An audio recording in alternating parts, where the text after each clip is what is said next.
Assalamualaikum warahmatullahi wabarakatuh. Selamat siang. Berjumpa lagi pada mata pelajaran Administrasi Transaksi di kelas 12 BDP ini. Walaupun selama beberapa hari ke depan pembelajaran kita ini bersifat daring, tapi harus tetap semangat untuk terus belajar maupun untuk mendapatkan informasi yang baru atau ilmu pengetahuan yang baru. Oke, hari ini kita akan melanjutkan materi yang kemarin, yaitu tentang mengoperasikan mesin pembayaran dan alat hitung. Apabila minggu lalu kita belajar tentang alat pembayarannya, maka hari ini kita akan belajar tentang mesin pembayaran dan alat hitungnya.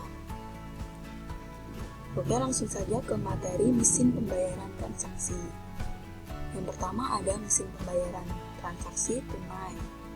Ini ada dua macam. Yang pertama ada mesin kasir cash register, yaitu suatu peralatan mekanik maupun elektronik untuk menghitung dan mencatat transaksi penjualan yang biasanya terhubung langsung dengan cash drawer. Nah, cash drawer ini apa? Cash drawer ini bahasa Indonesianya itu laci uang yang mempunyai kegunaan untuk menyimpan uang kertas maupun uang koin di meja kasir.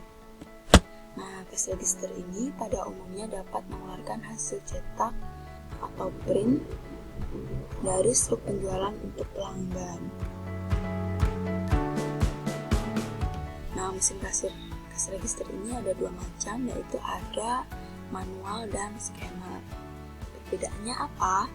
Nah, perbedaannya itu apabila cash register manual menginput jenis barang yang dibeli pelanggan dengan kode keys lookup atau PLU, ya, atau disebut dengan kode produk yang sudah ditetapkan oleh tiap toko, maka cash register scanner ini menginput barang yang dibeli pelanggan dengan cara membaca barcode barang tersebut menggunakan alat scan atau disebut dengan scanner.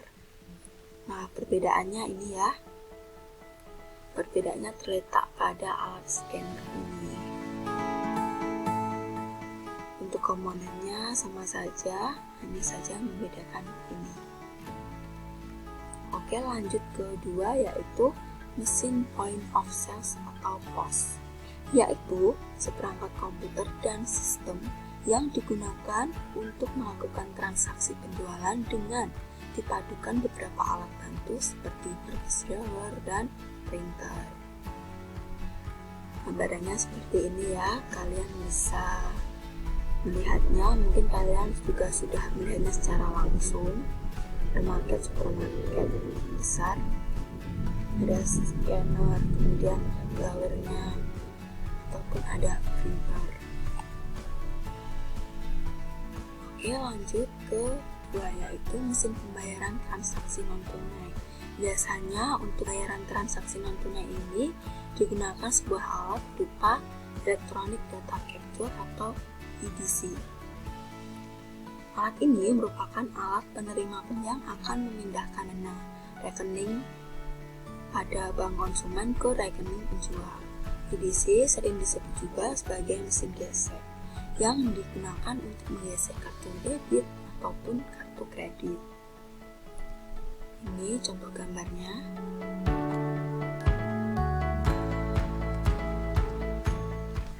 Kegiatan administrasi perusahaan lancar apabila ada 3 unsur administrasi yang terpenuhi, antaranya yaitu SDM, materi, dan metode.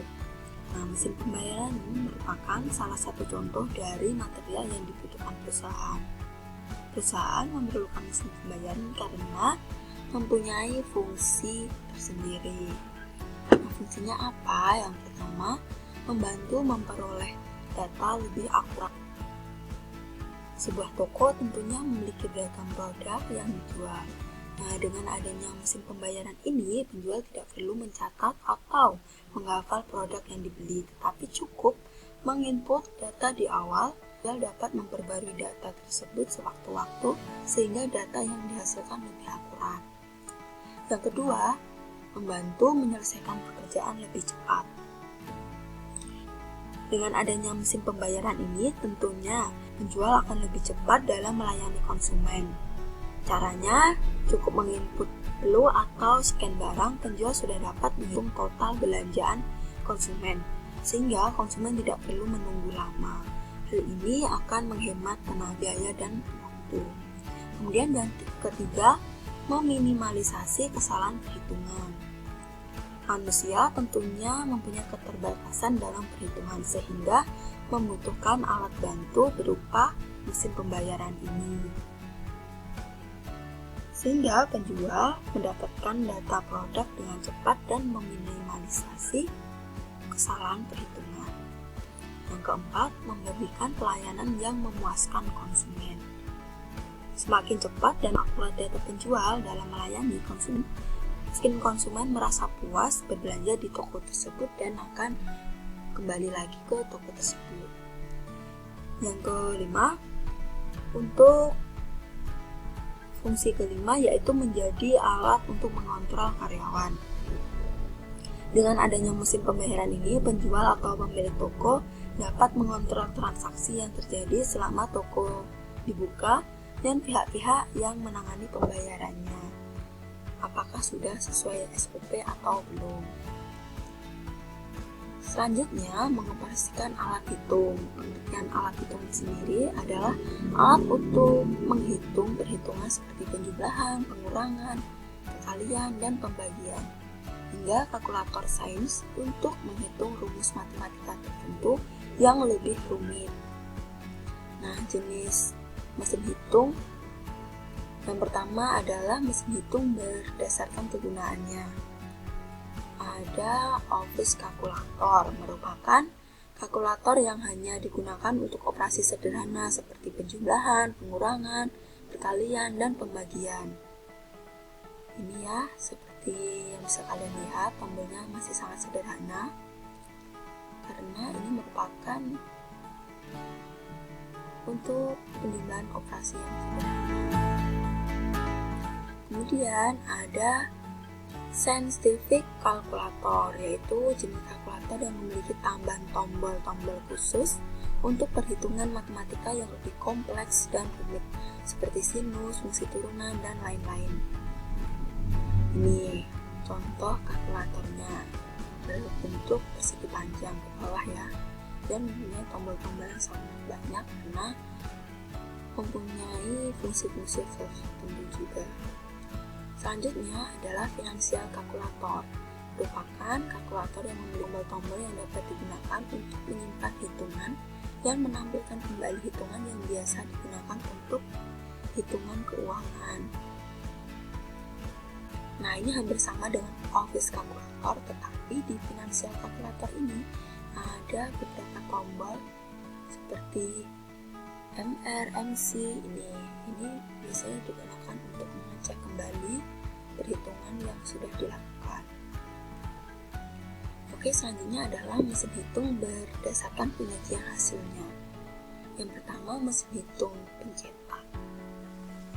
Nah, mesin hitung pencetak ini berfungsi sama dengan office kalkulator, tetapi memiliki fasilitas untuk mencetak hasil perhitungan, serta dapat menampilkan pada layar. Umumnya, pengguna mesin hitung printing adalah toko kecil atau rumah makan sederhana. Bisa dilihat ya, ini ada untuk mencetak struknya dan ini ada display untuk melihat perhitungan atau penjumlahan dari belanjaannya. Kemudian yang kedua, mesin hitung tidak bisa mencetak atau non-printing.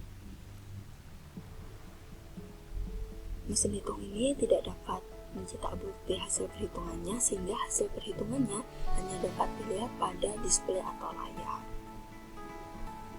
Mesin perhitungan ini juga menyediakan fasilitas menyimpan data, sehingga input data dapat dicek ulang kebenarannya dan kesalahan dapat dihindari. Ini hampir sama dengan finansial kalkulator. Oke, sekian pembahasan materi kita kali ini. Semoga bermanfaat. Jangan lupa dicatat dan terus semangat untuk belajar ya.